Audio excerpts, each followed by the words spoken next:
Just a housewife, my husband Oliver laughed, his arm draped casually around my shoulders at the company's anniversary gala. Leanne here couldn't tell a balance sheet from a bed sheet.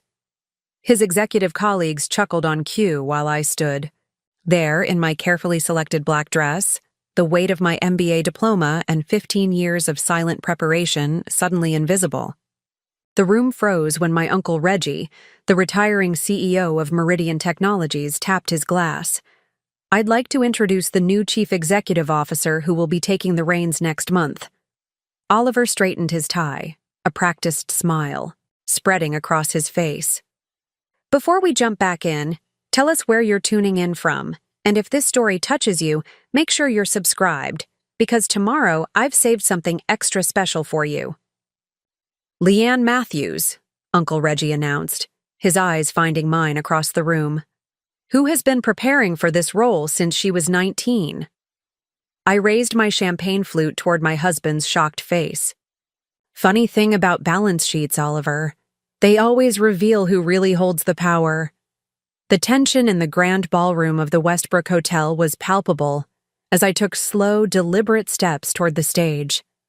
My Louboutins clicked against the marble floor, each step marking the transition from the woman they thought they knew to the leader I had always been. The faces in the crowd shifted from confusion to shock to calculation as the implications settled in. Oliver remained frozen in place, champagne glass suspended midway to his lips, his expression cycling through disbelief, embarrassment, and dawning horror. This moment had been 18 years in the making, though neither Oliver nor anyone else at Meridian Technologies knew that. No one except Uncle Reggie and the board of directors who had unanimously approved my appointment last month after years of careful preparation. The irony wasn't lost on me. For 6 years I'd stood by Oliver's side at company functions, played the perfect corporate wife, listened to his complaints about management decisions, and offered insights he'd casually pass off as his own the next day, all while I was being groomed to take over the very company he was so desperate to climb the ranks of. Uncle Reggie stepped aside from the podium, his eyes twinkling with the satisfaction of a long-laid plan coming to fruition.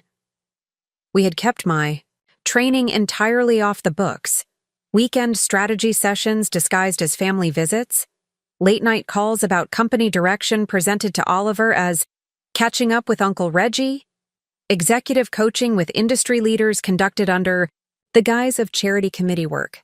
"Thank you, Reggie," I said, my voice steadier than I expected as I took my place at the podium. The microphone caught my words, amplifying them across the ballroom where 300 employees, board members, and industry partners watched in stunned silence. As many of you know, Meridian Technologies has been in my family for 3 generations. What you may not know is that I've been preparing to lead this company since before I met my husband. My eyes found Oliver in the crowd.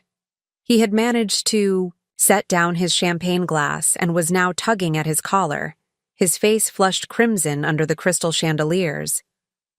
"Some of you may be surprised by this announcement," I continued, allowing myself a small smile. "Others, like my husband, might be downright shocked." A ripple of uncomfortable laughter moved through the audience.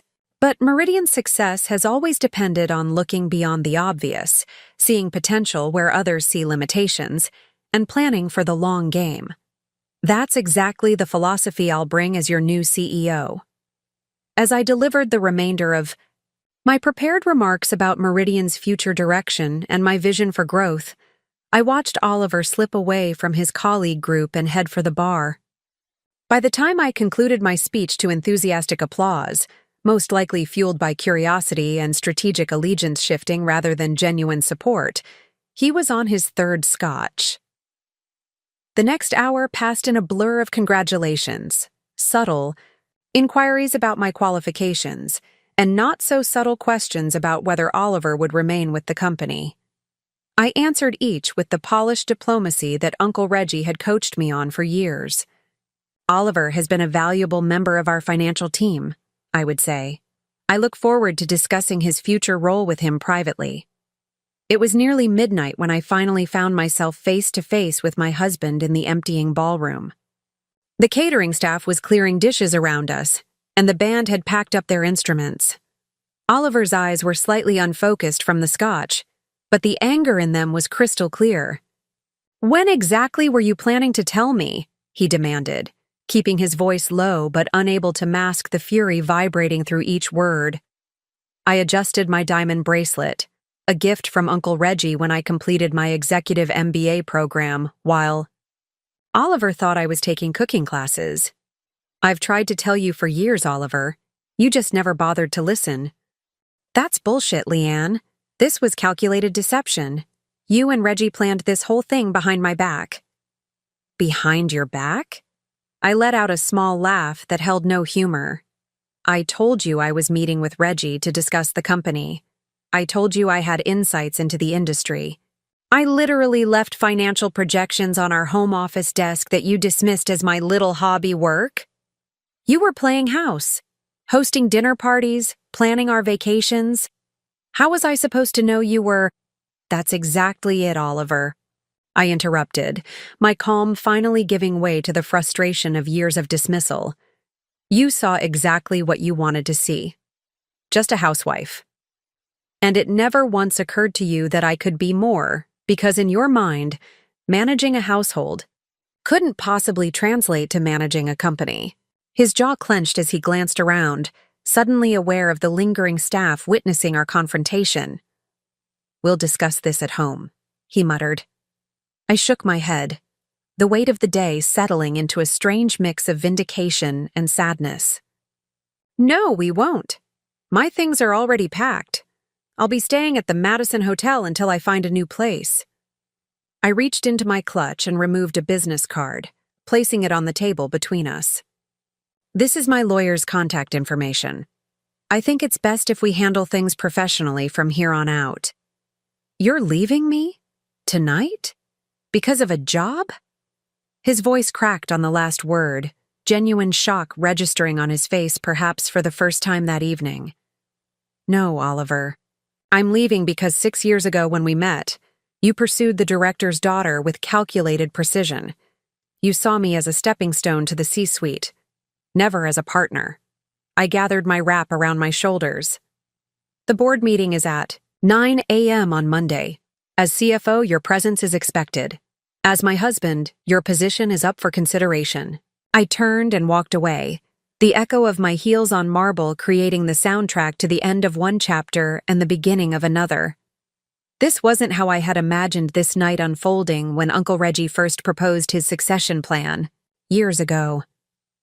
But as I stepped into the cool night air, I realized this confrontation had been inevitable from the moment Oliver had first laughed off my interest in the family business and called me just a housewife. Not just tonight, but every day of our marriage in 100 unspoken ways. The Blacktown car Uncle Reggie had arranged pulled up to the curb. As I slid into the leather seat, I finally allowed myself to feel the magnitude of everything that had happened. CEO of Meridian Technologies, the end of my marriage, a new beginning entirely on my terms. I had spent years pouring coffee at Oliver's, strategy sessions, hosting dinner parties for his networking, standing silently at his side while he built his career on the foundation of my family's company. But starting Monday, Oliver would be the one standing at attention in my boardroom, and I was nobody's, just a housewife anymore. 3 days before the gala that changed everything, I stood in our kitchen arranging hors d'oeuvres for Oliver's small gathering of colleagues that had somehow expanded to include half the finance department. The granite countertop was covered with elegant canapes I'd spent hours preparing, despite having spent the entire morning in confidential meetings with Meridian's largest investors. "Babe, Paolo's asking about that new acquisition, the tech startup in Austin," Oliver called from the living room. "What was it called again?" "Nexus Dynamics," I replied, carefully arranging smoked salmon on blinis. I'd personally overseen the due diligence for that acquisition, though as far as Oliver knew, I'd simply heard him mention it on a call. Right, he said, reappearing in the kitchen doorway, lowering his voice. Preparing and narrating this story took us a lot of time, so if you are enjoying it, subscribe to our channel. It means a lot to us. Now back to the story. Listen, we're talking strategy. Can you bring in those appetizers and then maybe make yourself scarce? The guys want to discuss some sensitive company matters. I looked up from my careful arrangement. Sensitive matters about Nexus Dynamics? He nodded, already turning away. Just C-suite stuff. Nothing you'd understand. Oh, and we're running low. On that scotch I like. As I carried in the trays of food, I caught snippets of their conversation. Incorrect projections, misunderstood technology specifications, and a fundamental misreading of Nexus Dynamics' market position. Paolo, Oliver's closest ally at Meridian and fellow VP, was particularly confident in his flawed analysis. The integration costs alone will sink the first year's profits, Paolo declared as I set down the platter in front of him. Reggie's getting soft in his old age, pushing this deal through. I couldn't help myself. Actually, the integration costs are front-loaded in the acquisition price. The technology's already compatible with our Phoenix platform. 5 faces turned to me with expressions ranging from surprise to amusement to irritation. Oliver laughed, the sound brittle and dismissive. Leanne's been eavesdropping on my calls again, he said with a wink to his colleagues. Honey, why don't you bring out those whiskey glasses while the men handle the business talk? I felt the familiar burn of humiliation as I retreated to the kitchen, but this time it was accompanied by something else. Resolve. For years, I'd concealed my involvement with Meridian at Uncle Reggie's request, a strategy to evaluate the company's culture and personnel from the inside without the bias that would come with being identified as the owner's niece and potential successor. That night, after Oliver's colleagues had left and he'd fallen asleep, I called Uncle Reggie from my car, in the garage. It's time, I said simply when he answered. You're sure? He asked, though I could hear the smile in his voice. At 72, he'd been waiting for this moment, for me to finally declare myself ready to step out of the shadows. I just listened to Oliver and his team completely misinterpret the Nexus acquisition, an acquisition I structured, while I served them drinks in my own home. I gripped the steering wheel, though the car wasn't running. I'm done playing the corporate wife. The board meets tomorrow morning. The announcement will be made at the gala. He paused. Oliver doesn't suspect anything? I thought about my husband sleeping upstairs, confident in his position, oblivious to the years of careful preparation happening right under his nose. Oliver sees exactly what he expects to see, I replied, and he's never expected to see a CEO. The next day passed, in a blur of secret preparations. While Oliver went to work, I met with the board of directors to formalize my appointment, signed the final paperwork, and had a private lunch with Uncle Reggie to review the transition plan. By the time I returned home to prepare for the gala, my future was sealed, though Oliver still thought I'd spent the day at a spa and shopping for a dress for his big night. I selected my outfit carefully, a black sheath dress that was elegant without being flashy, paired with the diamond earrings that had been my grandmother's, the original matriarch of Meridian Technologies back when it was just a small electronics repair shop. My grandmother, who had kept the books and managed operations while my grandfather was the public face of the company. History had a way of repeating itself in our family.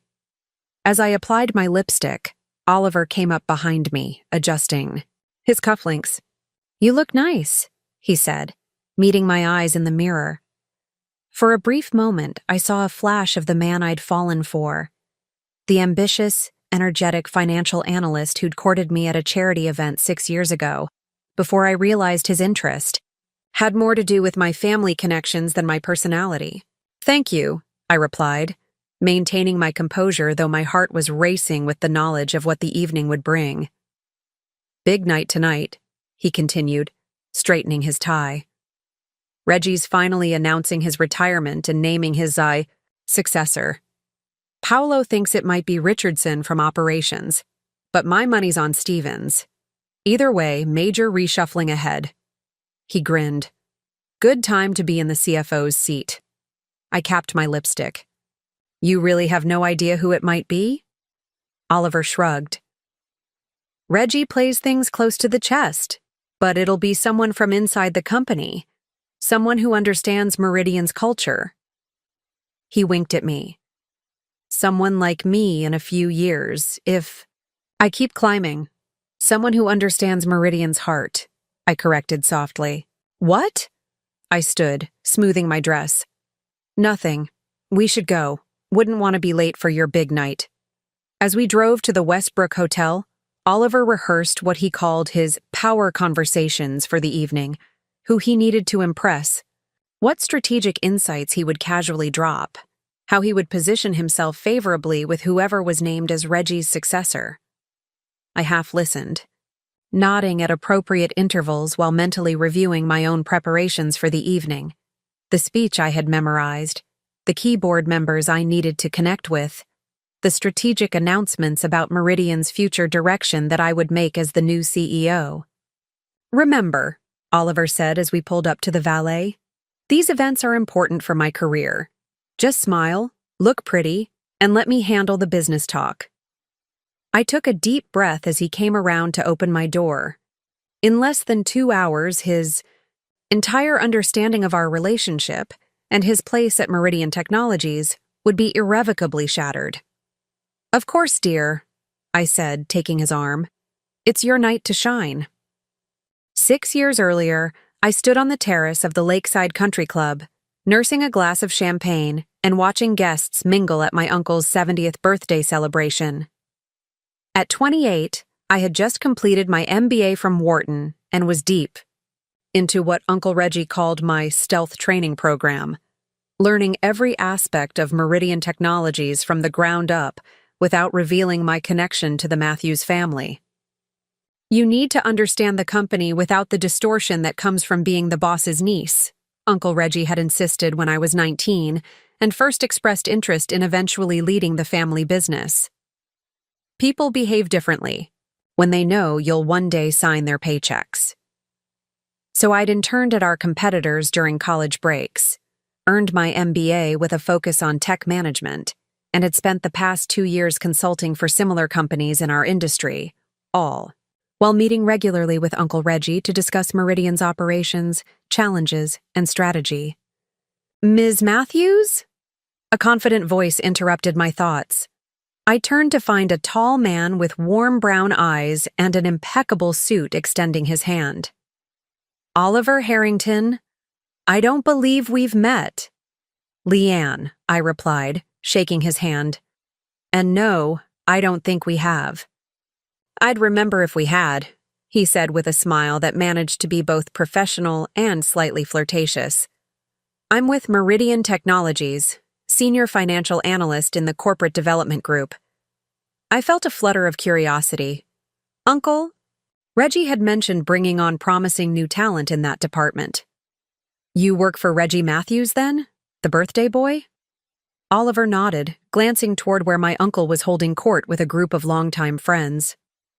He's quite the legend in the industry, started as a repair technician and built Meridian into what it is today. He looked back at me. Are you in the tech sector as well? I hesitated, then gave him the cover story Uncle Reggie and I had agreed upon years ago. I'm in management consulting primarily with tech firms, just taking a break between projects at the moment. Ah, that explains the sharp questions about market consolidation during the dinner toast, Oliver said, his eyes lighting with genuine interest. I was impressed. Most people at these events want to talk about anything but business strategy. I laughed, surprised and pleased that he'd been paying attention. Guilty as charged. I find business strategy fascinating, especially in evolving markets like tech. For the next hour, we talked about everything from emerging competitors to supply chain innovations.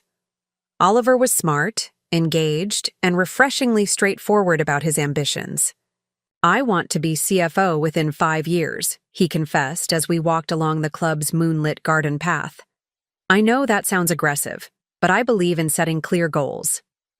It's not aggressive if you have the skills to back it up, I replied. and the vision to see beyond the numbers to what they mean for the company's future. He stopped walking and turned to face me. That's exactly it. Most people in finance just see spreadsheets. I see stories about where a company has been and where it could go. He smiled ruefully. Sorry, I don't usually talk shop this much on first meetings. I don't mind, I said honestly. It's nice to meet someone passionate about their work. Speaking of which, he said, would you consider having dinner with me next week? I'd love to hear more about your consulting projects. Our courtship was a whirlwind of intellectual connection and shared ambition. Over candlelit dinners, we debated market trends. During weekend hikes, we discussed leadership philosophies. Oliver seemed genuinely interested in my perspectives, often calling me his strategic advantage, his partner who saw things differently than his finance-focused colleagues. When he proposed 6 months later on a weekend trip to Napa Valley, I said yes without hesitation. Here was a man who respected my mind, who saw me as an equal, who might someday understand and support my ultimate goal of leading Meridian Technologies. Uncle Reggie was cautiously supportive when I told him about Oliver. He's sharp, no doubt about it. Fast-tracked for senior leadership, he acknowledged. But are you sure you want to reveal your connection to me? Your training program isn't complete. I considered this carefully. Not yet, I finally decided. Let me see if this relationship has staying power first. And I want him to love me for myself, not for my family connections.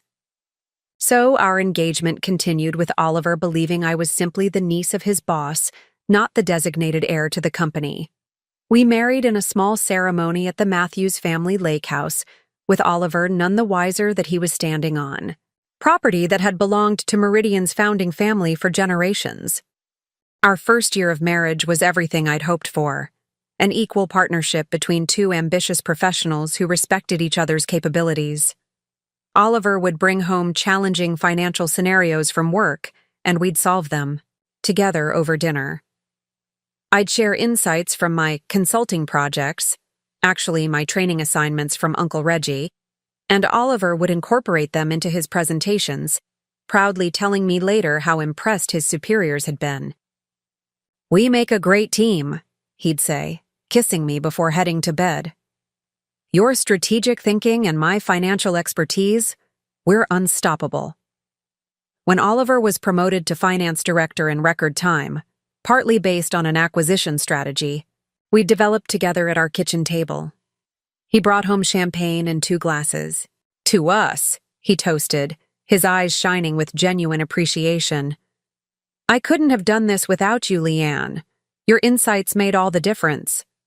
I clinked my glass against his, feeling a surge of hope. Perhaps when the time came to reveal my true role at Meridian, he would understand.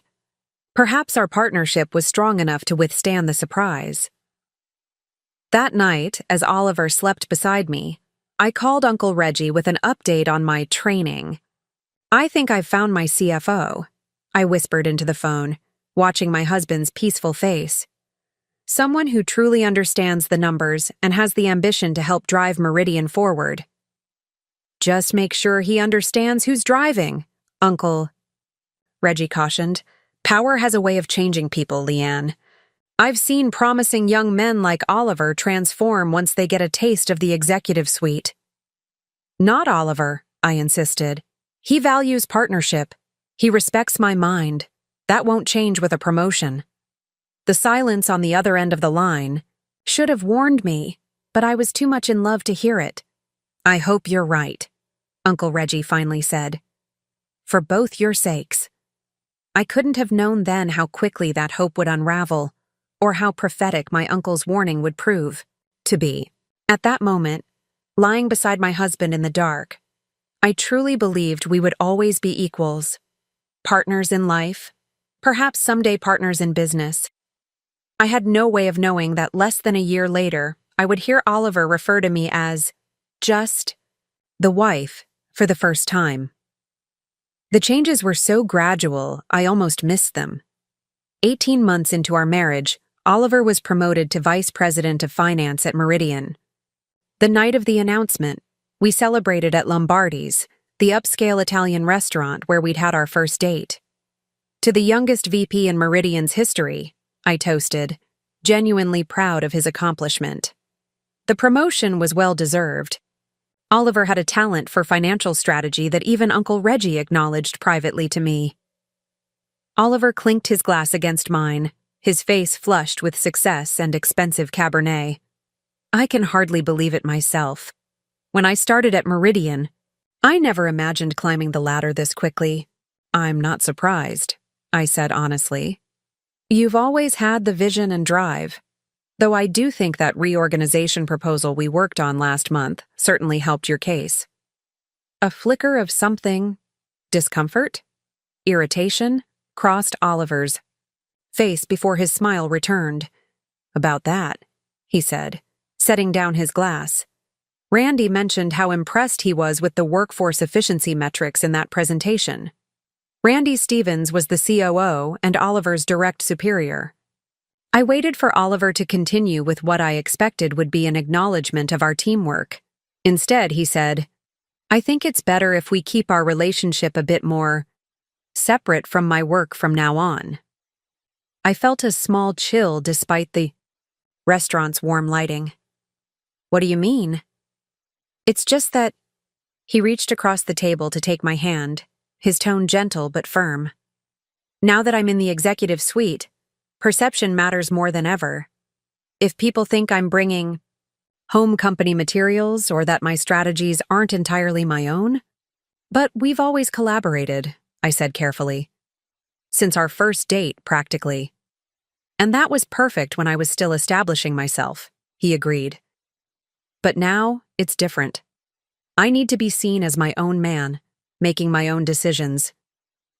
I see, I said, though I didn't. Not fully. Not yet. It doesn't change anything between us, Oliver insisted, squeezing my hand. You're still my brilliant wife. And actually, this could be good for you too. Give you more time to focus on those charity committees you've been interested in. He was referring to the Women's Leadership Foundation I'd joined, which was, in reality, another one of Uncle Reggie's training exercises, connecting me with female executives who could mentor me privately. Right, I said, forcing a smile. The charity work? The second shift came 3 months later. I was reviewing quarterly projections for Meridian's new consumer products division, documents Uncle Reggie had shared with me as part of my ongoing education, when Oliver arrived home unexpectedly. Early! What are you doing? He asked, his voice sharp as he spotted the spreadsheets spread across our home office desk. I looked up, momentarily confused by his tone. Just looking over some numbers. He crossed the room quickly, gathering the papers. These are confidential company documents, Leanne. Where did you get these? For a split second, I considered telling him the truth, that his boss, my uncle, had provided them as part of my long-term training to eventually lead the company. But something in Oliver's expression stopped me. This wasn't my thoughtful partner asking a question. This was an executive protecting territory. You left them in your briefcase, I improvised. I was just curious. His posture relaxed slightly, but his frown remained. You shouldn't be going through my work materials. This isn't like your consulting projects. These are sensitive Meridian financials. I wasn't going to share them with anyone, I said, letting a hint of hurt creep into my voice. I was just interested in what you're working on. Oliver's expression softened. He set down the papers and leaned against the desk. I know you miss the intellectual challenge of your consulting work, but my job has to stay at the office. He smiled in a way that didn't quite reach his eyes. Besides, you're so busy with the house and your committees now. Isn't Elsie's fundraiser this weekend? Elsie Phillips was the foundation chair, and also a retired tech CEO who'd been giving me private lessons in crisis management as a favor to Uncle Reggie. It is, I acknowledged. And you're right, I should focus on that. After that incident, Oliver became more careful about what company information he brought home, and our evening discussions about business strategy gradually transformed into him delivering monologues about his accomplishments while I listened attentively. The partnership of minds I'd valued had begun its subtle shift into something less equal, less collaborative. The third change occurred at the annual Meridian holiday party. For the previous 2 years, Oliver had proudly introduced me to colleagues as my wife Leanne, the strategy consultant who keeps me on my toes. This year, as we circulated among executives and their spouses, his introduction simplified to my wife Leanne.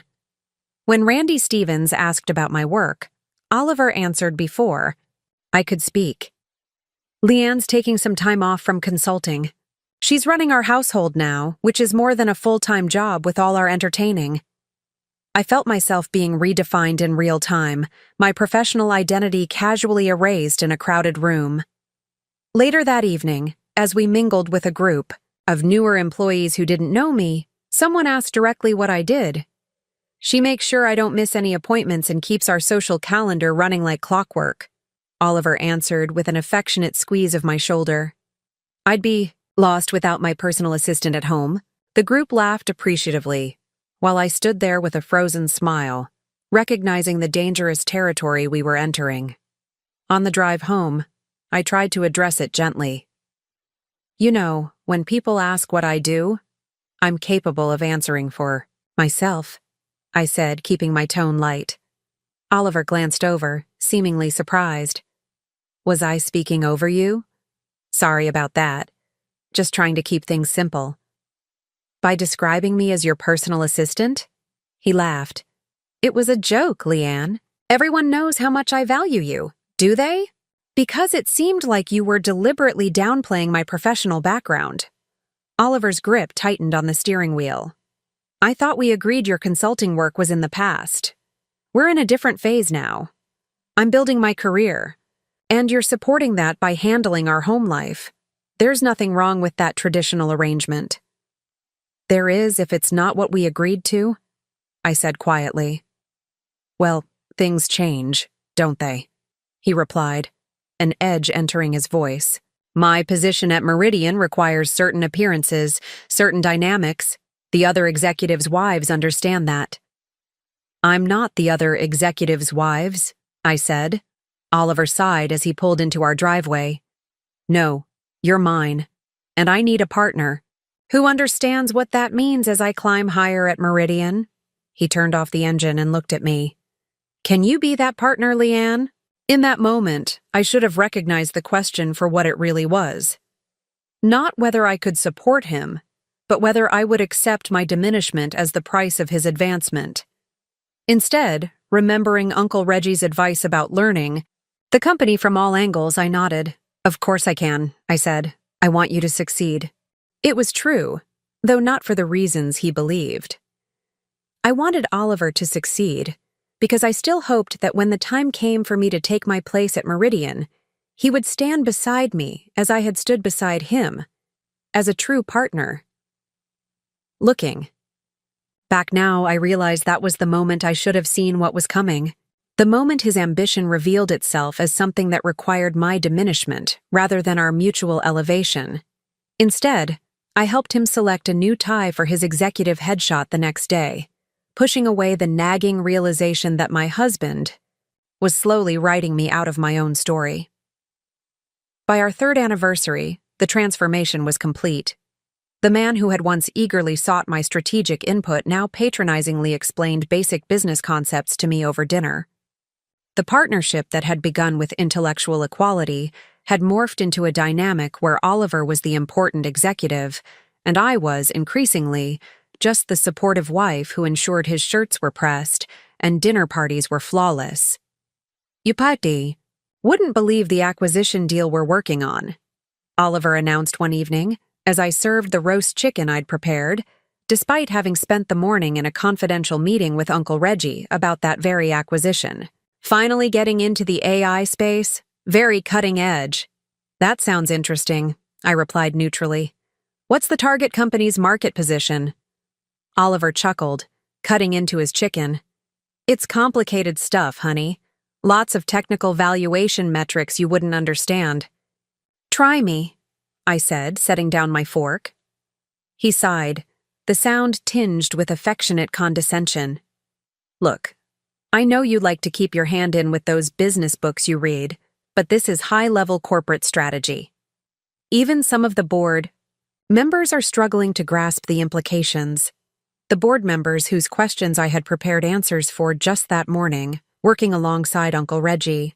Of course, I murmured, swallowing both my response and my pride. How's the chicken? Our social life underwent a similar transformation. When we'd first married, we'd hosted dinner parties together, both of us engaging guests in discussions ranging from industry trends to politics. Now Oliver would hold court in the living room with the men, discussing serious matters, while I was expected to discuss recipes and vacation spots with the wives in the kitchen. When Lorna Murray, a newly appointed director of innovation at Meridian, attempted to join the men's conversation at one such gathering, Oliver skillfully redirected her. Lorna, I think you and Leanne would have a lot in common, he said smoothly. She's been looking into that charity you mentioned. What was it called, honey? The women's leadership thing? Lorna shot me a look of barely concealed irritation at being shuffled away from the business talk, but followed me to the kitchen nonetheless. Once we were alone, she surprised me by saying, You're Reggie Matthews's niece, aren't you? I froze, wine glass halfway to my lips. I'm sorry? It's okay, she said quietly. Reggie mentioned he had a niece who was married to someone at Meridian. When I saw you at the company picnic with Oliver, I put it together. He also mentioned you're being groomed for something significant. For the first time in years, I encountered someone who saw beyond the executive wife facade. Please don't mention that to anyone, I said softly. Especially not to Oliver. Lorna raised an eyebrow. He doesn't know? I shook my head. It's complicated. Clearly, she replied, glancing toward the living room where Oliver's confident voice dominated the conversation.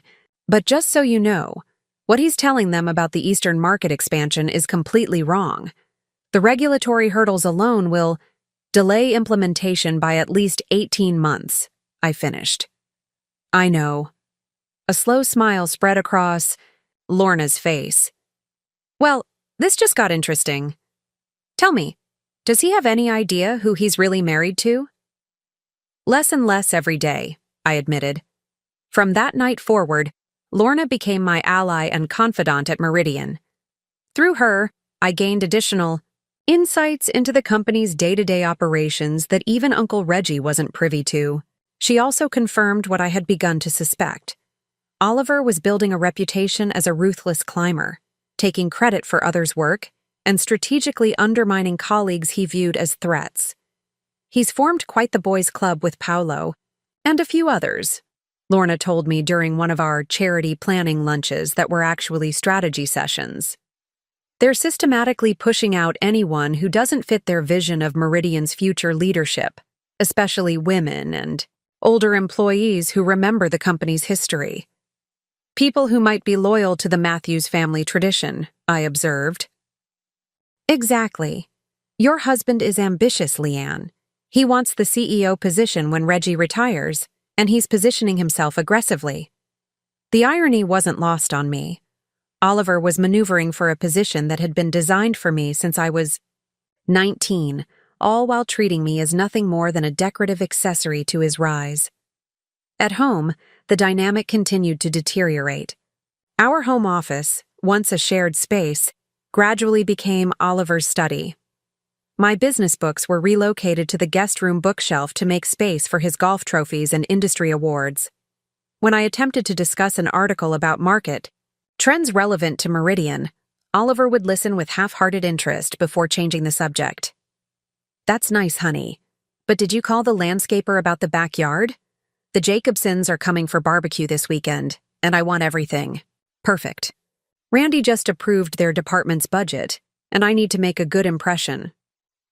The Leanne who had excited him with her business acumen on their first date had vanished from his perception, replaced by a household manager whose value was measured in perfectly pressed shirts and well-executed dinner parties. The culmination of this transformation occurred at the Meridian Executive Retreat. Historically, spouses had not been included, but this year, as the company celebrated record profits, partners were invited for the final evening's gala dinner. As we entered the ballroom of the mountain resort, Oliver was immediately waved over by Randy and several board members. "Bring your lovely wife," Randy called. "We've heard so much about her." Oliver guided me toward the group, his hand possessively at the small of my back. "Gentlemen, this is Leanne," he said proudly, as though introducing a prized acquisition. "Leanne," Randy said warmly. "Oliver tells me you've been instrumental to his success at Meridian." I waited for Oliver to mention my business background, my strategic thinking, any of the qualities he had once valued beyond my domestic capabilities. "Absolutely," Oliver said, beaming.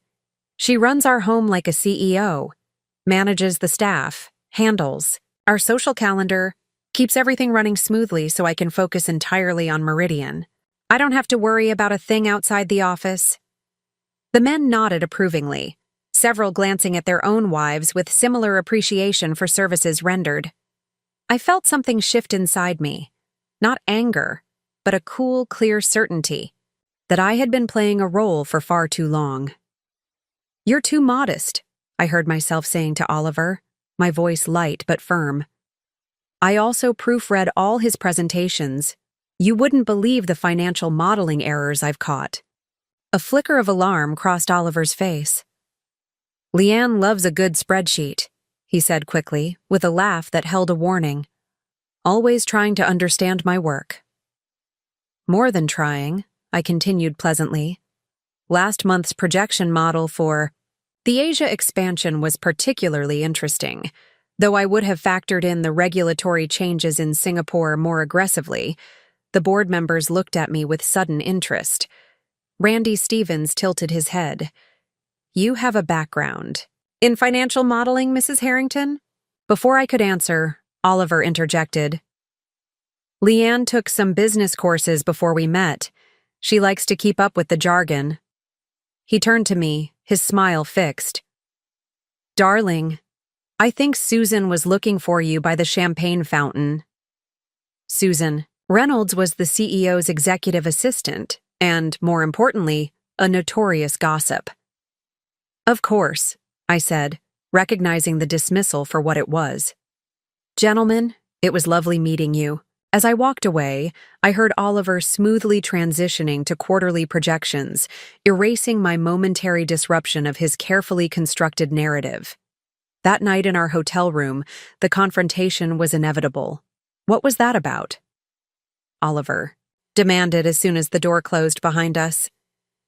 "You embarrassed me in front of the board."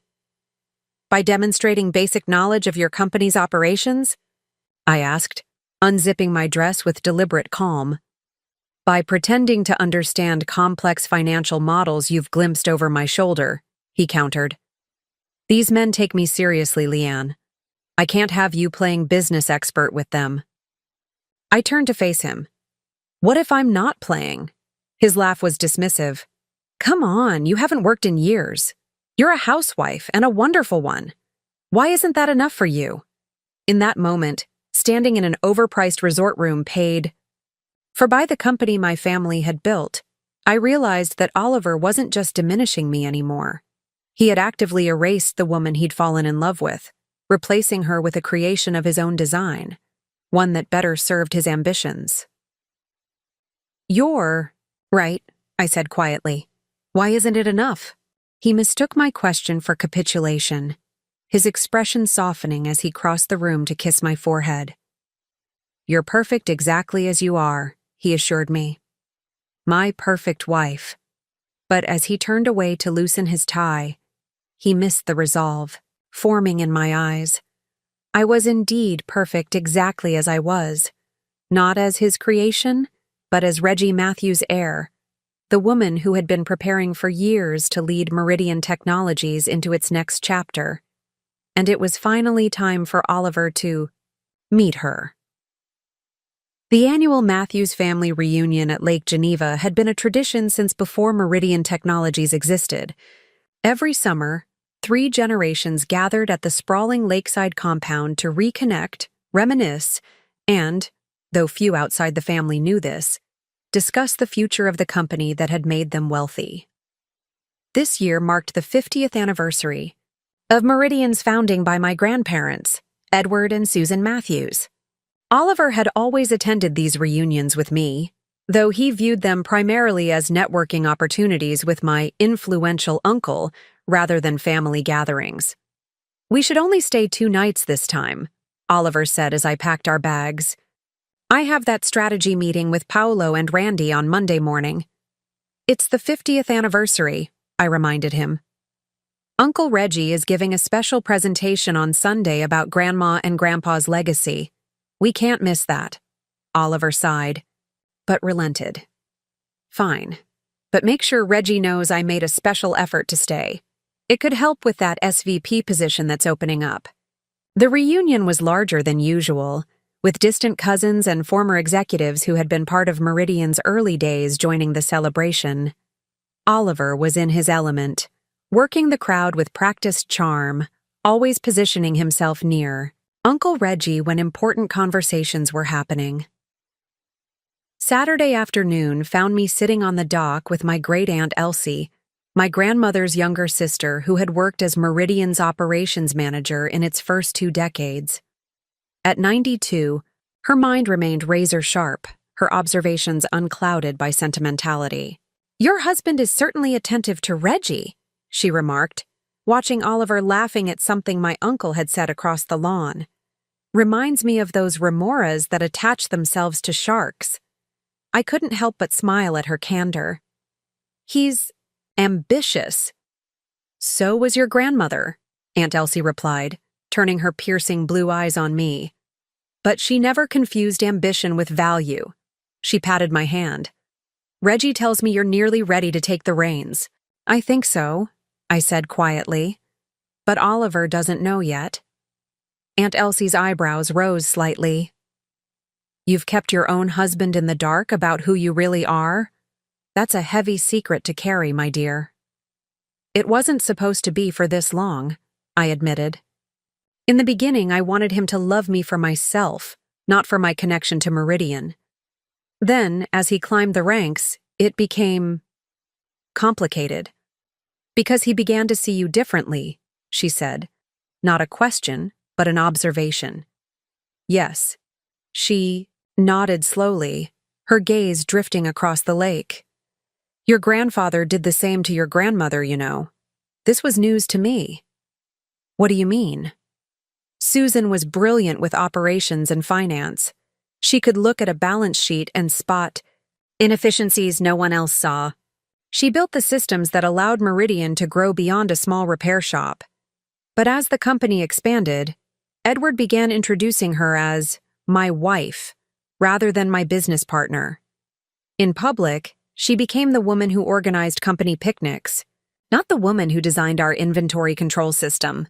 The parallel to my own situation sent a chill through me despite the warm sunshine. "What did she do?" "She allowed it," Aunt Elsie said simply. "For years, she stood in his shadow, letting him take the spotlight while she worked behind the scenes. She thought it was necessary for the company's success. Investors in those days were skeptical of women in leadership. She turned to face me fully. And do you know what happened when Edward died suddenly of a heart attack in 1987? I shook my head, transfixed. The board tried to sell the company. They didn't believe Susan could lead without him, despite her having essentially run operations for 30 years. She had to fight for her rightful place, a fight that nearly destroyed Meridian and certainly damaged her legacy. "I didn't know," I said softly. "Few do. We don't often speak of that dark period." Aunt Elsie's voice grew firm. "Which is precisely the problem, Leanne. When women allow their contributions to be diminished or obscured, They don't just harm themselves.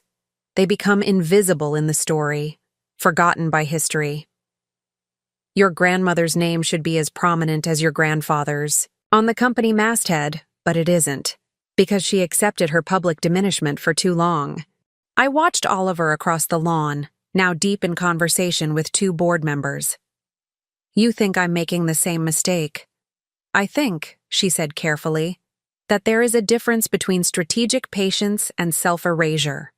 One serves a purpose. The other becomes a habit that can consume you. She squeezed my hand with surprising strength. Don't wait until it's too late to claim your place, as Susan did. The cost is too high. That evening, during Uncle Reggie's presentation about Meridian's founding, I watched with new awareness as he showed old photographs of my grandparents. In nearly every image, my grandfather stood front and center, while my grandmother stood slightly behind, her contributions reduced to a footnote in the official company history. When Oliver leaned over and whispered, "Your grandfather was really something, a true visionary," I felt something crystallize within me. My grandmother was the financial genius, I whispered back. She created the business model that made Meridian profitable. Oliver blinked in surprise, then smiled indulgently. Is that the family legend? Charming. It's not legend, I said, more firmly than I intended. It's documented fact that's been systematically erased. His smile faltered. Okay, whatever you say, honey. He patted my knee and returned his attention to Uncle Reggie's speech. In that moment, watching my husband dismiss my family's true history as casually as he dismissed me, I understood what Aunt Elsie had been trying to tell me. I wasn't just allowing Oliver to diminish me personally.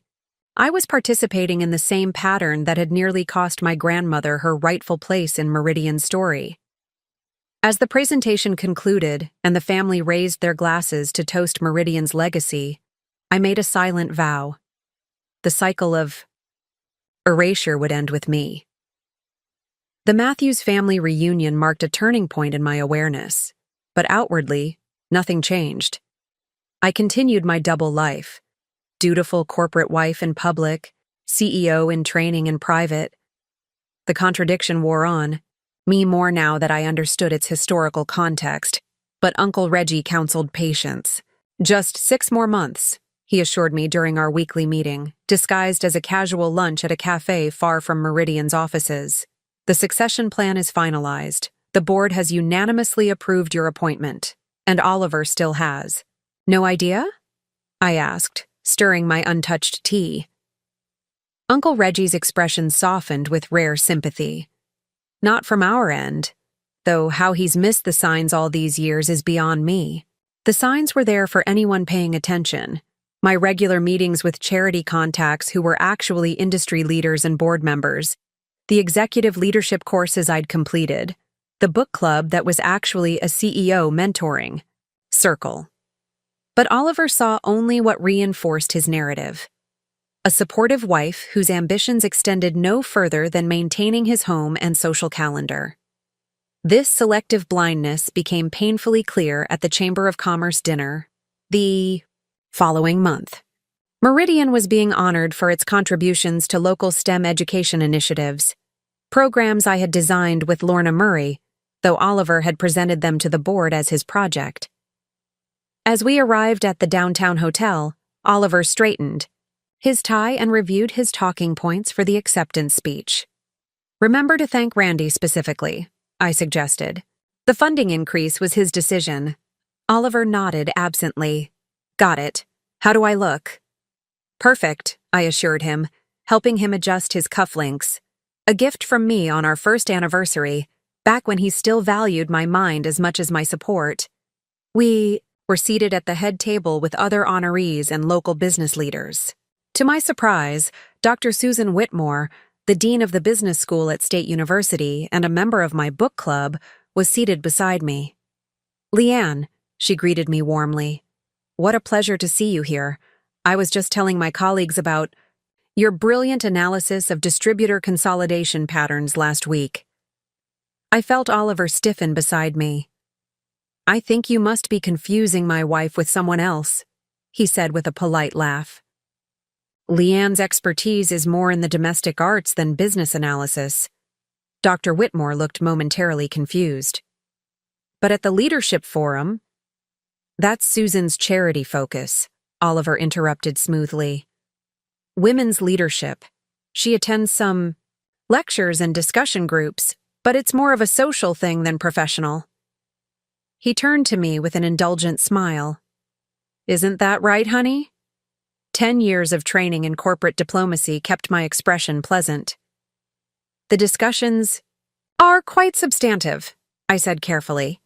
Dr. Whitmore has been a wonderful mentor. Mentor?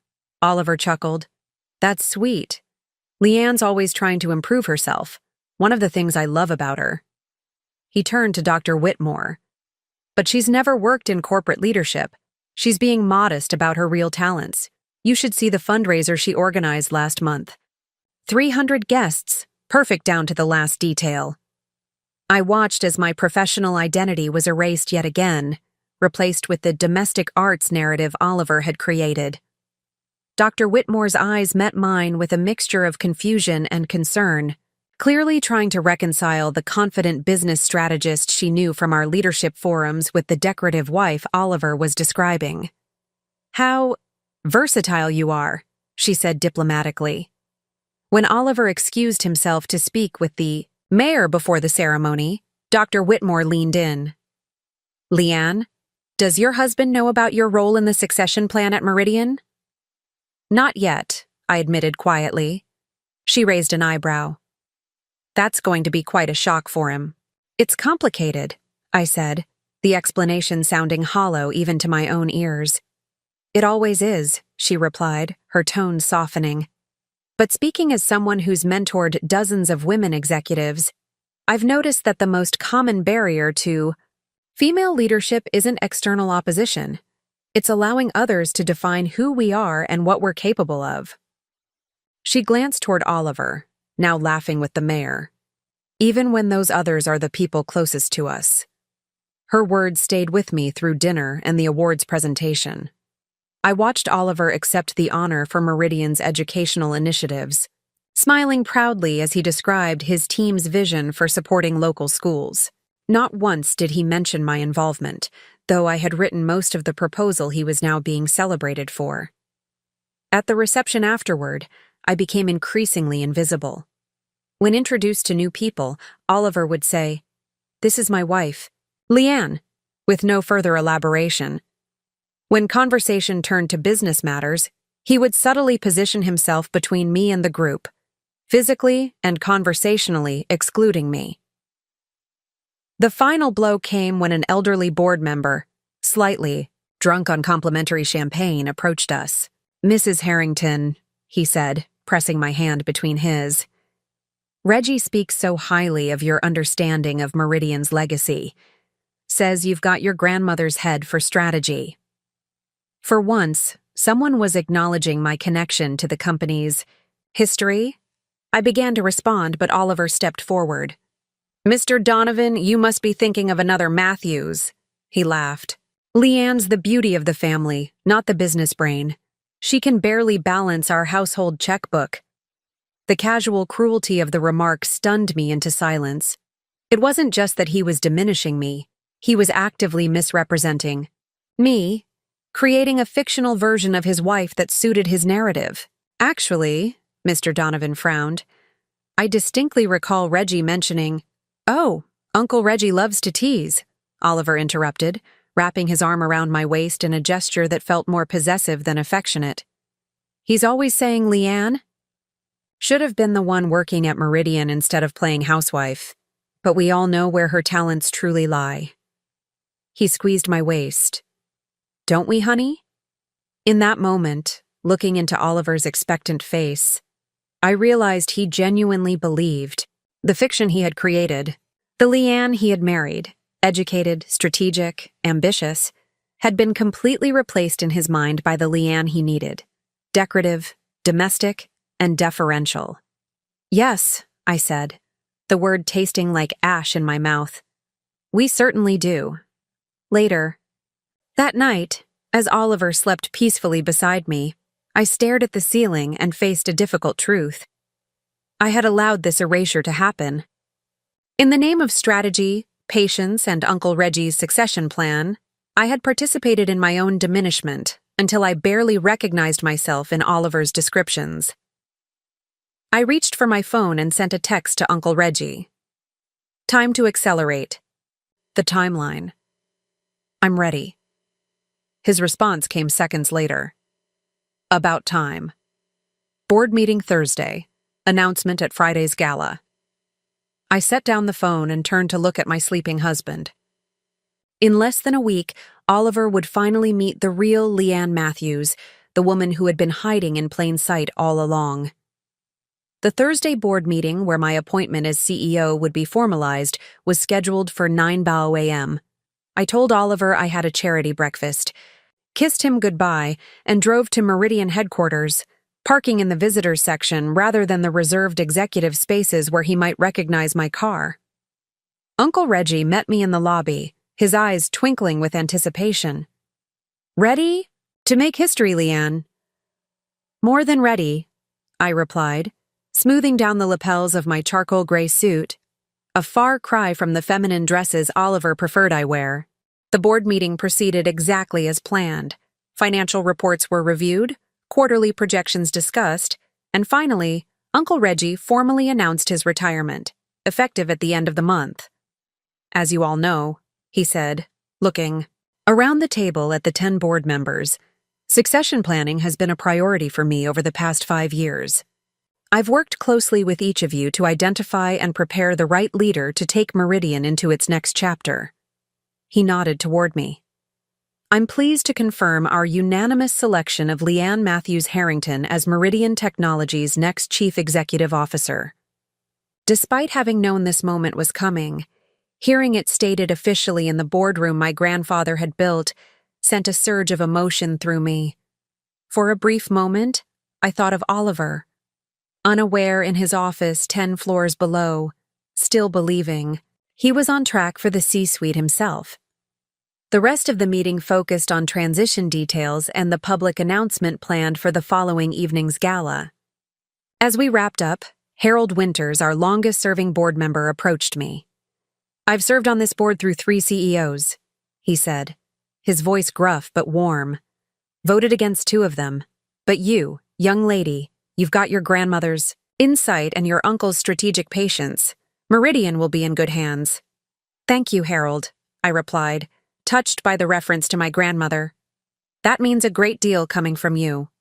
As the board members filed out, Uncle Reggie held me back. We need to discuss how you want to handle Oliver, he said once we were alone. He's going to be blindsided tomorrow night. I know, I said, a knot forming in my stomach despite my resolve. But honestly, that's on him. He's had 6 years to actually see me, to listen when I tried to discuss business, to recognize my capabilities. Instead, he chose to create a fiction that made him comfortable. Uncle Reggie nodded slowly. For what it's worth, I think you're right. And as CEO, you'll need to make tough personnel decisions. Think of this as your first one. The question hung unspoken between us. What role, if any, would Oliver have at Meridian after tomorrow? As his wife, I had complex feelings about this. As the new CEO, my priority had to be the company's well-being. I'll handle Oliver, I assured my uncle. No preferential treatment, but no undue punishment either. His performance will be evaluated on its merits, just like everyone else. Fair enough, Uncle Reggie said. Now, you should probably get out of here before someone tells him they've seen you in the executive conference room. I nodded and gathered my things. But as I turned to leave, Uncle Reggie called after me. Leanne. His expression was uncharacteristically serious. I'm proud of you, not just for the leader you've become, but for refusing to let anyone, even your husband, define your worth or your potential. I hugged him tightly, grateful for his guidance through this complex journey. Thank you for seeing me clearly when others couldn't or wouldn't. I slipped out through the executive entrance, successfully avoiding any encounters with Oliver or his colleagues. By noon, I was back home, changing into more casual clothes before Oliver returned for our lunch date, a monthly tradition when our schedules allowed. The universe, it seemed, had a sense of irony. Today, of all days, Oliver arrived home in high spirits, practically bouncing through the door. "Cancel whatever you've planned for dinner," he announced, grabbing me and spinning me around in our kitchen. "We're celebrating." "What are we celebrating?" I asked, genuinely curious. "Randy called me into his office this morning," Oliver said, his face flushed with excitement. "He told me I'm being considered for a major promotion after Reggie retires.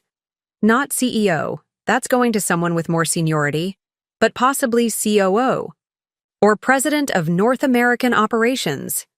The irony was almost painful. On the very day I'd been formally appointed CEO, Oliver was celebrating being considered for a role that didn't even exist in our current structure. "That's wonderful," I managed, the words sticking in my throat. "Did Randy say who the new CEO will be?" Oliver waved dismissively. "Some legacy appointment, apparently. Probably one of Reggie's old cronies from the board. But that's not important. Randy made it clear that whoever it is will need strong deputies, and I'm at the top of the list." He pulled me close, kissing me on the forehead. "See? All those dinner parties and networking events paid off. I told you playing the long game would work." I nodded, unable to form words as the full weight of Oliver's delusion hit me. Not only did he have no idea I was the legacy appointment, but he genuinely believed his networking and political maneuvering had earned him consideration for an executive role, not his actual performance or capabilities. "We should pick up something special to wear for tomorrow's gala," he continued, oblivious to my silence. "It's Reggie's retirement announcement, but it's also going to be my unofficial coronation. Randy says most of the board will be there, plus all the senior leadership. I need to look the part of an executive in waiting." "I already have something picked out," I said quietly. "Nothing too flashy," he cautioned, opening the refrigerator. "You want to look elegant but appropriate. The wife of a future executive needs to project the right image." He glanced over his shoulder with that smile I'd once found charming. "Not that I need to tell you that. You've always understood your role perfectly." In that moment, watching him plan his ascension on the very day I'd secured mine, I realized we had truly reached the point of no return. Tomorrow night wouldn't just change our professional dynamics, it would irrevocably alter our marriage. Oliver wasn't just going to meet the real Leanne Matthews. He was going to confront the fiction he'd created and maintained about who I was for the past 6 years. "Yes," I agreed, meeting his gaze steadily. "Tomorrow night, everyone will understand exactly what their role is." The morning of the gala, I made a decision. Before the evening's revelations, I needed to understand exactly who my husband had become at Meridian when I wasn't watching. For years, I'd heard snippets from Lorna and others about Oliver's corporate behavior, but I'd never investigated thoroughly, partly from a desire to keep our professional and personal lives separate, partly from fear of what I might find. Today, that separation would end. As the incoming CEO, I had both the right and responsibility to know. I called Lorna from my home office. "I need your help with something sensitive," I said, once I was certain Oliver had left for work. "Anything," she replied without hesitation. "Does this have to do with tonight?" "Indirectly. I want to review Oliver's personnel file and performance evaluations, and any emails or memos related to the westward expansion project he's been leading." There was a brief pause. "That's enlightening material," Lorna said carefully. "Are you sure you want to see it before your big night?" "I need to go in with my eyes open," I explained. "No more blind spots." 2 hours later, I sat in a small conference room 3 floors away from Oliver's office, a stack of folders in front of me. Lorna had arranged everything, ensuring privacy and discretion. "Take your time," she said, placing a cup of coffee beside me. "I'll make sure you're not disturbed." I started with Oliver's performance reviews, reading through 5 years of evaluations. The pattern was unmistakable. His technical financial skills were consistently rated highly, but concerns about his management style appeared repeatedly. Shows difficulty accepting input from female colleagues. Takes credit for team accomplishments. Creates an exclusionary environment. In his most recent review, Randy Stevens had written, "Oliver continues to demonstrate strong financial analysis skills, but needs significant improvement in collaborative leadership. His insistence on presenting others' ideas as his own has created resentment within his department. I've counseled him on this behavior multiple times with limited improvement." Next, I examined the Westward Expansion Project documents, Oliver's signature initiative that he frequently discussed at home, taking full credit for its conception and development. The project history told a different story. The original concept had come from Susan Kim in strategic planning. The financial modeling had been a group effort led by Paolo, not Oliver. My husband's primary contribution appeared to be consolidating others' work and presenting it to senior leadership, claiming sole authorship in the process. Most troubling were the emails. In messages to Randy and other male executives, Oliver presented himself as the driving force behind every success, while subtly undermining his colleagues, particularly women and older employees with connections to the Matthews family legacy. In one email to Paolo, he wrote, "Lorna's team delivered their segment of the presentation, predictably emotional and light on numbers. I've reworked it completely, but will let her think her contribution mattered. Matthews politics always have. To keep the diversity hires feeling included." My hands shook as I read an email chain discussing my uncle's retirement. Once the old man steps down, the real changes begin. Randy and I have already discussed my role in the new structure. The Matthews era of sentimental leadership is ending. Time for Meridian to be run like a proper business by people who understand the bottom line. The final document in the stack was a draft of a restructuring proposal Oliver had been preparing, one he had never mentioned at home.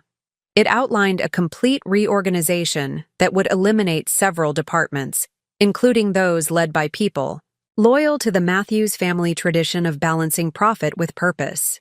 The proposal specifically recommended moving away from legacy commitments, like our educational initiatives and community investments, programs I had helped design and that reflected my family's values. I sat back, a cold clarity washing over me. The man I had married, the partner who had once valued my strategic mind, hadn't just diminished me personally. He was actively working to dismantle everything my family had built at Meridian, everything I had been preparing to protect and enhance as CEO. "Find what you needed?" Lorna asked, returning to the conference room as I closed the last folder. "More than I expected," I admitted. "Oliver isn't just dismissive of me.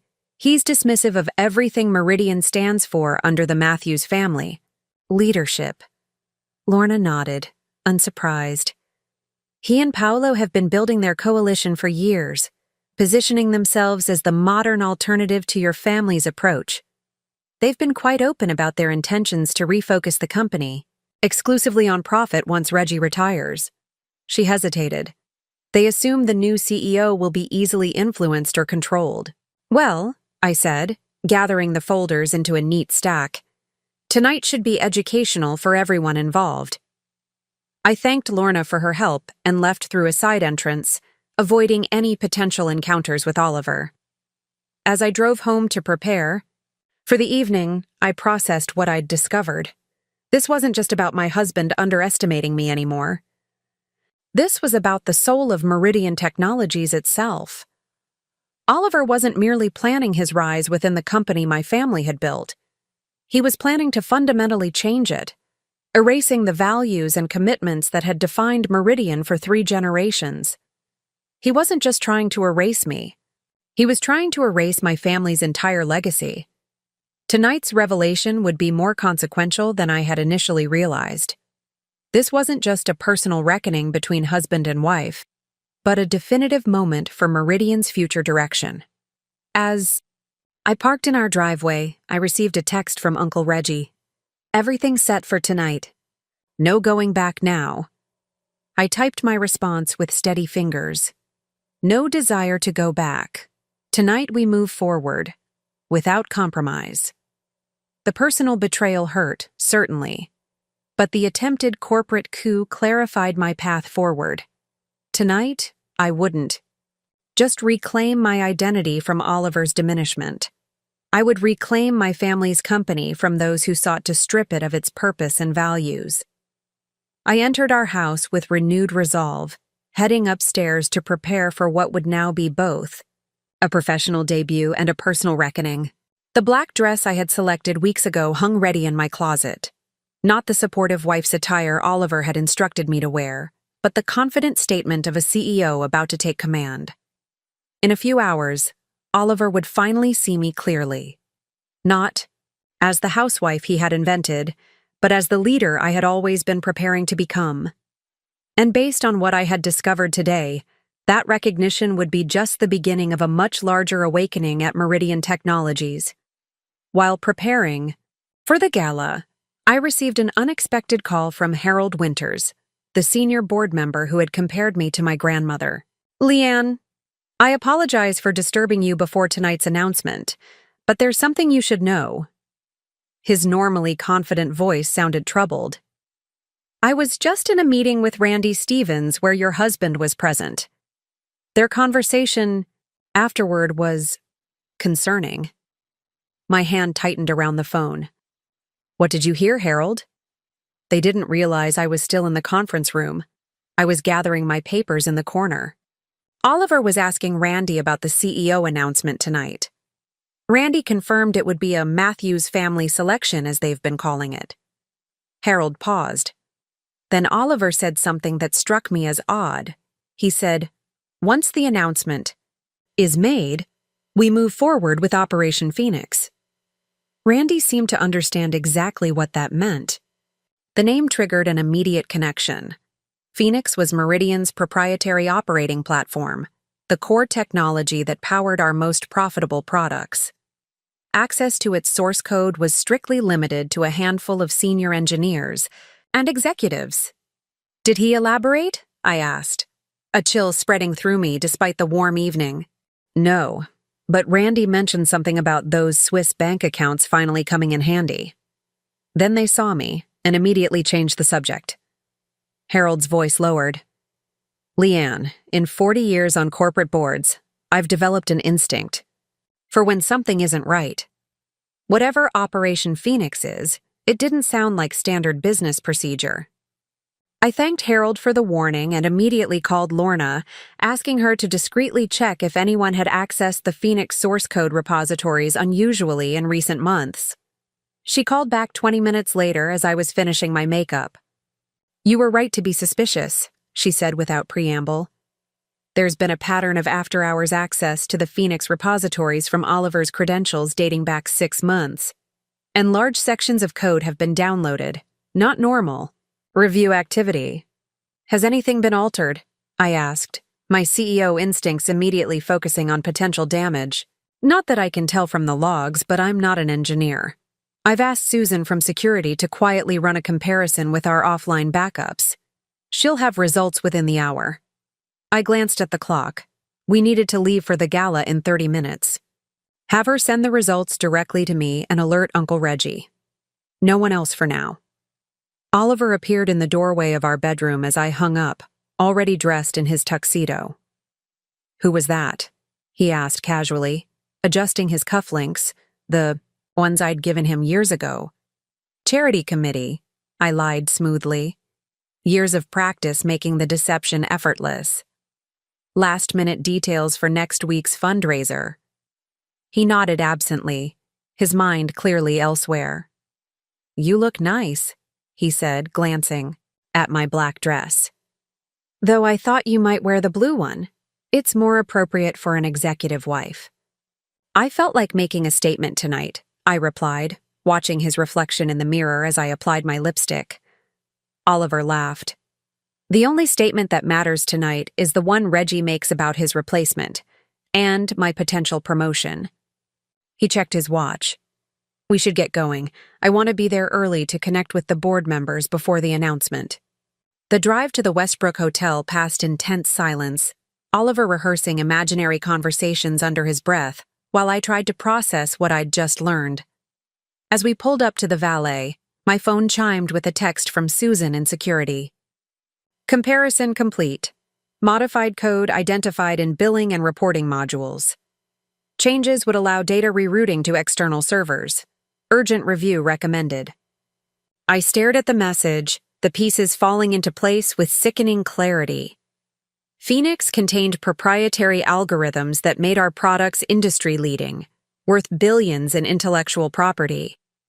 The billing modules controlled financial transactions for our largest clients. Someone with access to both could potentially divert funds or steal technology. Oliver was planning to steal from Meridian, not just credit for others' work, but actual corporate assets and possibly client funds. And based on Harold's overheard conversation about Swiss bank accounts, he wasn't working alone. As we entered the grand ballroom, Oliver immediately spotted Randy Stevens near the bar and excused himself to say a quick hello. I watched them carefully, noting the subtle nod they exchanged, a silent confirmation of some shared understanding. Uncle Reggie approached, champagne in hand. Everything all right? You look troubled. I pulled him aside, keeping my voice low as I explained what I'd discovered. His expression darkened with each detail. Industrial espionage and embezzlement, he said finally. From our own executives. I never thought I'd see the day. Do we alert security? Call the police? I asked. Uncle Reggie considered this, his eyes tracking Oliver and Randy across the room. Not yet. If we're wrong, we create unnecessary scandal on your first day as CEO. If we're right, well, we need more evidence before making accusations against a vice president and the COO. He squeezed my hand. For now, we proceed with the announcement as planned. Tomorrow morning, we'll initiate a full security audit with outside experts. And if they try to activate whatever they've planned tonight, after the announcement, security has already quietly revoked their system access, effective immediately after I step off the stage, Uncle Reggie assured me. Susan has also isolated the Phoenix platform from any external connections as a precaution. They can try, but they won't succeed. I nodded, though the betrayal still cut deep. Not just the professional deception, I had evidence now that Oliver and his allies were actively conspiring to steal from the company my family had built, possibly draining client accounts in the process. This wasn't office politics. It was criminal activity. Across the room, Oliver caught my eye and gestured for me to join him. His smile was confident, completely untroubled by guilt or doubt. He truly believed tonight was his stepping stone to greater power within Meridian, power he planned to abuse, in the most fundamental way possible. As I made my way toward my husband, stopping to greet board members and executives along the way, I felt an odd sense of calm replace my earlier shock and anger.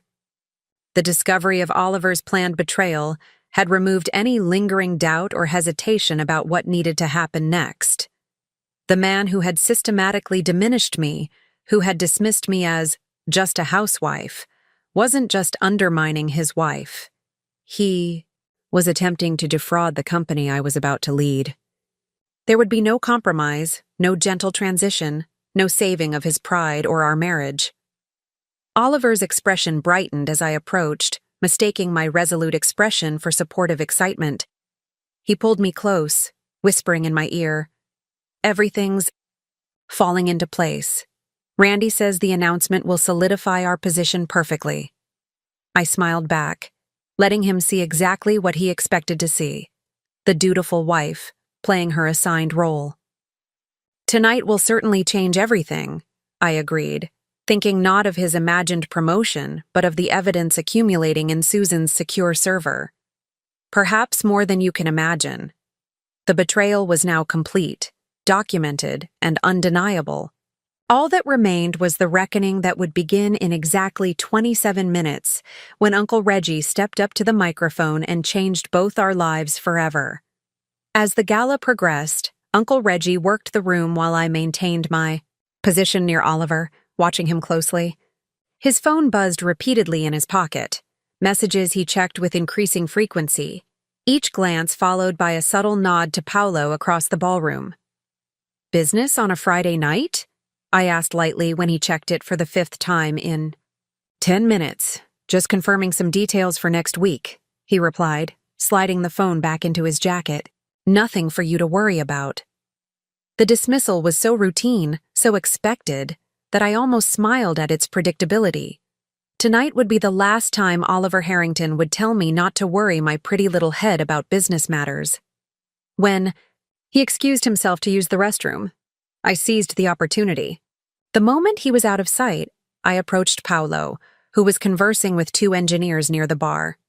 "Paolo," I greeted him warmly. "I don't think we've had a chance to talk since the Matthews family reunion last summer." He looked momentarily. Thrown by my direct approach, Oliver had kept us carefully separated at company events for years. "Mrs. Harrington," he recovered smoothly. "Lovely to see you again. Oliver mentioned you've been busy with your charity work." "Among other things," I agreed. "Actually, I've been meaning to ask you about that consulting firm Oliver mentioned. The one in Zurich handling some of our international accounts? I believe he called it Helios Partners." Paolo's expression flickered momentarily before settling back into practiced neutrality. "I'm afraid I don't recall any such firm. Perhaps you misheard?" "Perhaps," I conceded with a smile. "Though it's odd. I'm usually quite good with details, especially when I hear them repeatedly in late-night phone conversations coming from my home office." Paolo shifted uncomfortably. "If you'll excuse me, I see someone I need to speak with." He retreated. I turned to find Lorna at my elbow, having witnessed the exchange. "Helios Partners?" she asked under her breath. "A guess based on Greek mythology," I explained. "Phoenix, Helios, both sun-related." I wanted to see his reaction, and it was informative. "I just received an update from Susan," Lorna murmured. She found evidence of shell companies in Paolo's work emails, companies acting as consultants on the westward expansion project, billing substantial hours but delivering nothing documentable. "Let me guess," I said. "One of them is registered." "In Zurich." 2, actually, plus accounts in Singapore and the Cayman Islands." She glanced toward where Oliver was now returning from the restroom.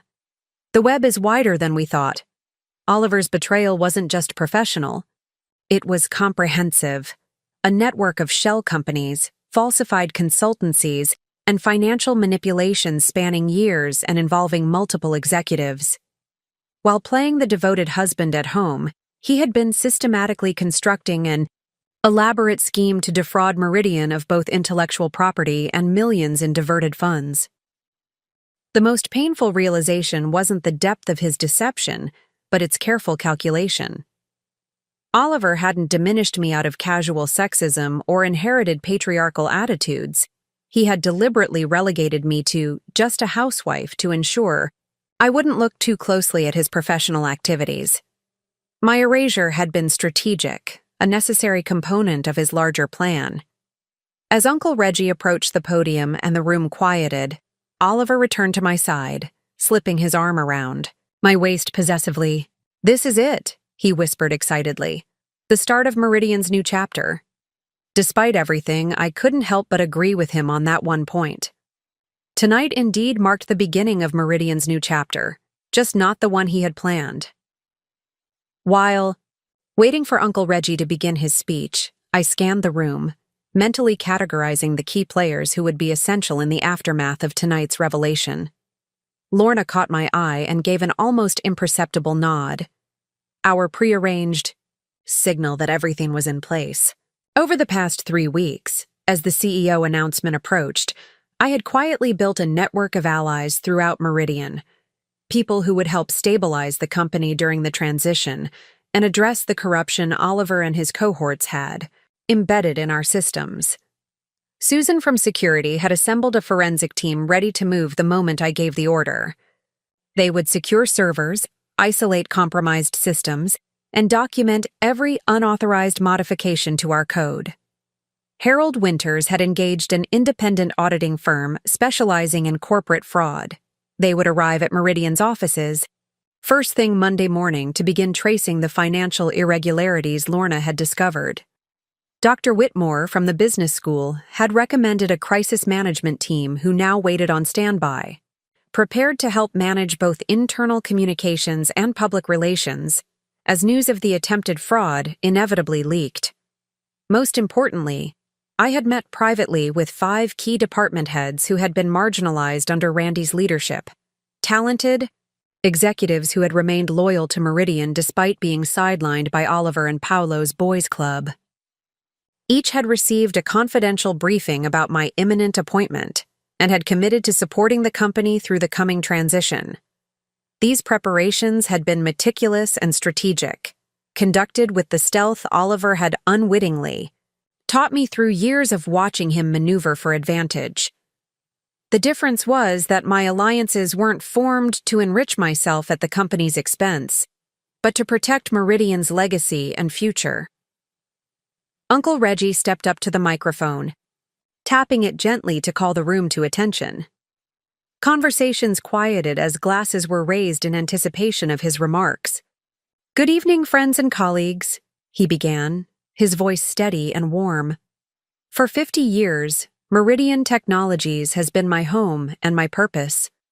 From the small repair shop my parents started to the global technology leader we are today, this company has always been guided by a commitment to innovation with integrity." Oliver squeezed my waist, misinterpreting my tension as excitement for his expected promotion. "Almost time," he whispered. I noticed Randy Stevens shifting nervously near the stage, his eyes darting between Uncle Reggie and the exit. Perhaps he sensed that something wasn't proceeding according to plan. "As many of you know," Uncle Reggie continued, "succession planning has been a priority for me over the past 5 years. The Matthews family has always believed that Meridian's leadership should combine technical expertise with a deep understanding of our company's values and culture." Paolo appeared at Oliver's side, leaning in to whisper something I couldn't hear. Oliver frowned slightly, then shook his head dismissively, his confidence unshaken. "Tonight," Uncle Reggie said, his gaze sweeping across the room, "I am pleased to announce that after unanimous board approval, Meridian Technologies will be led by someone who embodies both our innovative spirit and our commitment to integrity. Someone who has been preparing for this role through years of quiet dedication and strategic vision." Oliver straightened his posture, adjusting his tie as though preparing to be called forward. The complete lack of doubt in his expression, even after years of deception and fraud, was almost impressive in its delusion. "Ladies and gentlemen," Uncle Reggie smiled, his eyes finding mine across the room, "it is my honor to introduce Meridian Technologies' next Chief Executive Officer, my niece, Leanne Matthews Harrington." The moment had arrived. I stepped away from Oliver's suddenly slack grip, moving toward the stage as a spotlight found me in the crowd. The walk to the stage seemed to last both an instant and an eternity. I was acutely aware of Oliver's stunned expression behind me, of Paolo's widening eyes, of Randy Stevens gripping the edge of a nearby table for support. But I had prepared too thoroughly to be distracted by their shock. As I climbed the 3 steps to join Uncle Reggie at the podium, my mind cycled through the comprehensive preparations that had brought me to this moment, preparations that went far beyond simply building alliances. For the past month, I had immersed myself in every aspect of Meridian's operations, working from a temporary office in a separate building, while Oliver believed I was coordinating charity events. I had reviewed every major contract, analyzed quarterly projections, and personally met with our 10 largest clients to ensure continuity during the leadership transition. The leather portfolio I'd carried into the gala, which Oliver had assumed, contained nothing more important than touch-up makeup, held detailed briefing documents on immediate actions to be taken after tonight's announcement. Each document was color-coded and prioritized. Red tabs marked urgent security measures, changing access codes to our most sensitive systems, securing physical access to server rooms, and implementing the emergency protocol Susan had developed to protect our intellectual property from theft. Blue tabs covered financial containment, freezing suspicious accounts, halting unusual transactions, and initiating an immediate review of all projects Oliver and Paolo had overseen, particularly those with international components. Green tabs outlined personnel actions, temporary reassignments for key roles, communication strategies for employees, and detailed documentation of the evidence against Oliver, Paolo, and Randy to support potential termination for cause. Yellow tabs contained media and client communication plans, prepared statements, talking points for account managers, and reassurance strategies for stakeholders who might be concerned about the leadership change.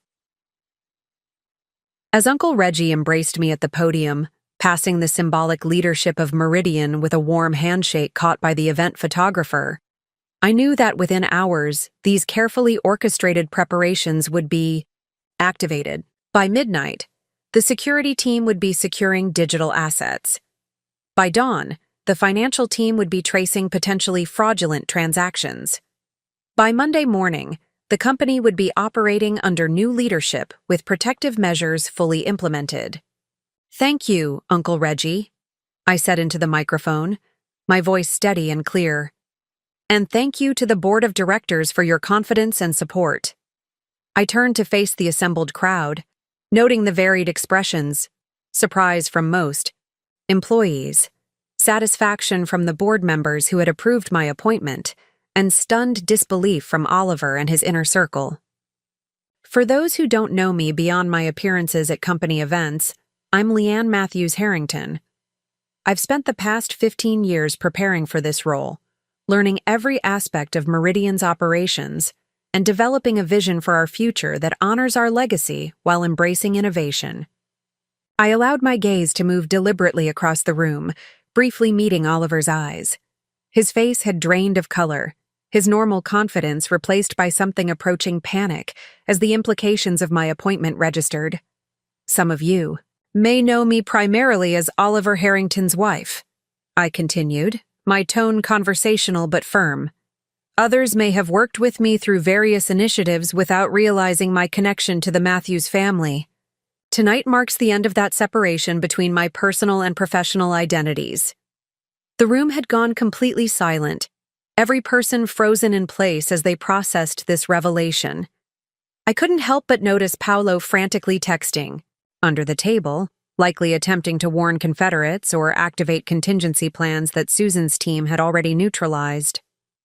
"As we celebrate Meridian's 50th anniversary," I said, "we also begin a new chapter, one that will combine our historical commitment to ethical business practices with cutting-edge innovation and transparent leadership." I smiled, feeling the weight of years of preparation crystallize into this singular moment of transformation. And I assure you, I've been methodically preparing for this transition for longer than some might imagine. As I concluded my initial remarks, I made the first calculated move in the confrontation that had been years in the making. Rather than returning to Oliver's side as would be expected of a supportive spouse, I gestured toward Lorna Murray. "I'd like to invite Lorna Murray to join me on stage," I announced. "Effective immediately, Lorna will be serving as Meridian's Chief Operating Officer, overseeing our daily operations and reporting directly to me." A ripple of murmurs spread through the crowd. Everyone in the room understood the significance. The COO position had been Randy Stevens for the past 8 years, and conventional wisdom held that Oliver was next in line for that role. Lorna ascended the steps with dignified confidence, accepting my handshake with a professional smile that belied the magnitude of the moment. As the company's most senior female executive and someone who had been repeatedly sidelined by Oliver and Randy's boys' club, her elevation sent an unmistakable message about the direction of my leadership. Thank you, Leanne, Lorna said into the microphone. I look forward to working alongside you to strengthen Meridian's position as an industry leader and an exemplar of responsible corporate governance. Her emphasis on responsible governance was subtle but deliberate, the first public indication that the previous leadership had fallen short of that standard. I returned to the microphone.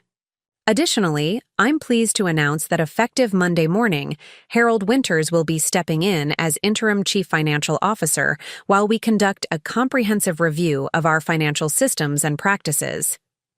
Harold nodded from his position near the front of the room, his expression serious.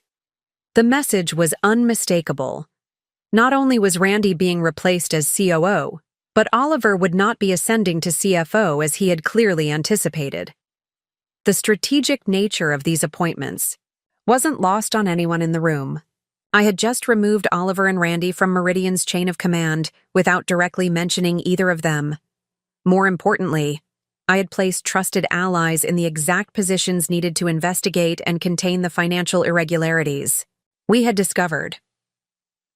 I watched Randy Stevens slowly back away from his position near the stage, making a beeline for the exit. Before he could reach it, 2 members of Meridian's security team, briefed earlier that day by Susan, casually positioned themselves near the doors. They didn't stop him, but their presence was enough to make him reconsider his hasty departure. Oliver remained frozen in place, his expression cycling through disbelief, anger, and calculation. I could almost see him reassessing the situation, trying to determine how much I knew and what options remained available to him. Paolo had disappeared from his previous position, a concerning development, but not unexpected. Susan's team would be monitoring all system access attempts, and his credentials had already been quietly restricted. As we move forward, I continued, Meridian will undergo some structural changes to ensure we remain at the forefront of both technological innovation and corporate integrity. Some of these changes may be challenging, but all will be guided by our core values of transparency, accountability, and ethical leadership. The subtext was clear to those who needed to hear it. The era of backdoor deals, misappropriated credit, and financial manipulation was over. I met Oliver's gaze directly across the crowded room. Transparency and accountability begin at the top, which is why my first act as CEO will be to commission an independent audit of all executive decisions and financial transactions from the past 3 years. It was a precision strike, not overtly accusatory, but specifically targeting the period during which Oliver, Paolo, and Randy had been developing their scheme.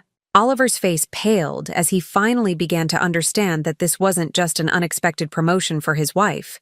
It was an existential threat to the elaborate fraud he had constructed. After concluding my formal remarks, I stepped down from the stage into a sea of congratulations and questions. Board members, executives, and longtime employees surrounded me, each eager to establish their connection to the new CEO. Through the crowd, I could see Oliver standing alone, his usual network of allies having dispersed in the face of the unexpected power shift. I deliberately worked my way through the room, accepting congratulations and having brief conversations with key stakeholders. This wasn't just courtesy, it was strategic positioning, ensuring that Oliver couldn't leave without creating a scene, and that when we finally spoke, it would be on my terms. After 20 minutes of calculated circulation, I finally approached my husband. The crowd around us subtly withdrew, sensing the tension and giving us a small pocket of privacy in the crowded ballroom. Quite the surprise, Oliver said, his voice tight with controlled anger. Were you ever going to tell me? Were you ever going to tell me about Operation Phoenix? I countered quietly. Or Helios Partners, or the modified code in our billing modules. The blood drained from his face. I don't know what you're talking about. Please don't insult my intelligence, Oliver. Not anymore. I maintained a pleasant expression for anyone observing us.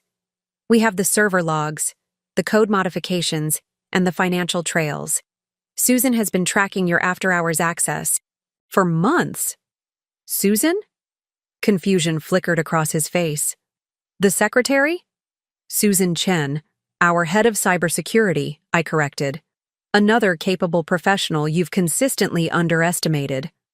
Oliver glanced around, assessing escape routes and potential allies. Finding neither, he switched tactics. Whatever you think you've found, I can explain. There are legitimate business reasons for everything I've done. Save it for the forensic auditors, I said calmly. They'll be at the office first thing Monday morning. You can't do this, he hissed, dropping all pretense of composure. I've spent years building my position at Meridian. You can't just walk in and destroy everything. I'm not destroying anything, Oliver. I'm protecting the company, my family, built from the people attempting to steal from it. I stepped closer, lowering my voice.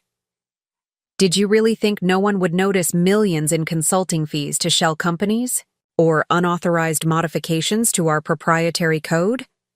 He flinched, then tried one last angle. Leanne, be reasonable. We're married. Whatever you think I've done, we can work through this together. As a couple.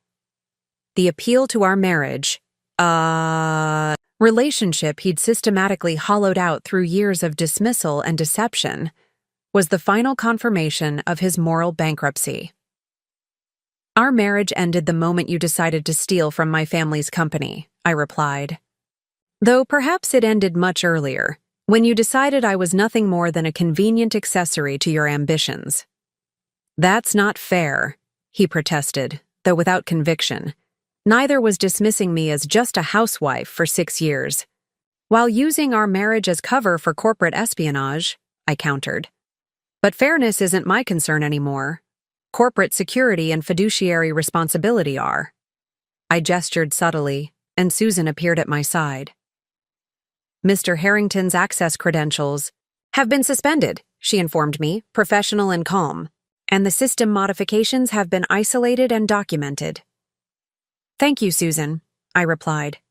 Please have security escort Mr. Harrington from the building. He's feeling unwell and needs to leave early. Oliver's face contorted with a mixture of rage and disbelief. You can't do this to me. I'm not doing anything to you, Oliver. You did this to yourself when you decided to betray both your marriage vows and your professional ethics. I stepped back, creating distance between us.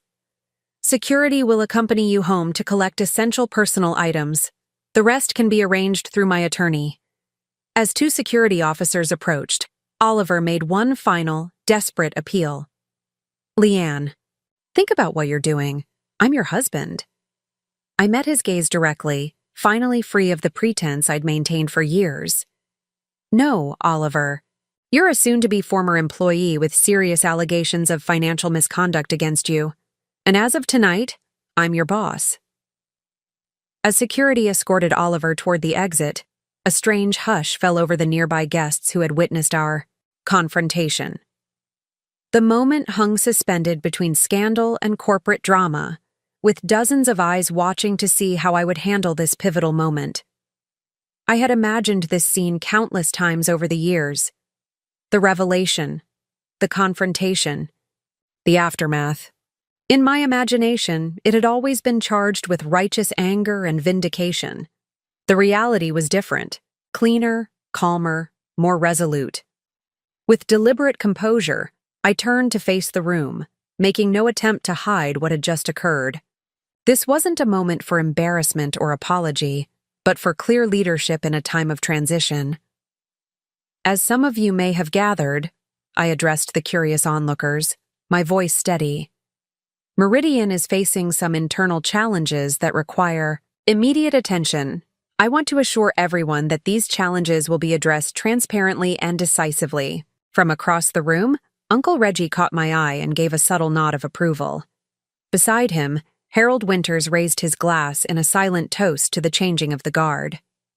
Meridian Technologies was founded on principles of innovation and integrity, I continued. Those principles haven't changed, even if some individuals have lost sight of them. The room had grown quiet, with even distant conversations tapering off as people realized something significant was happening.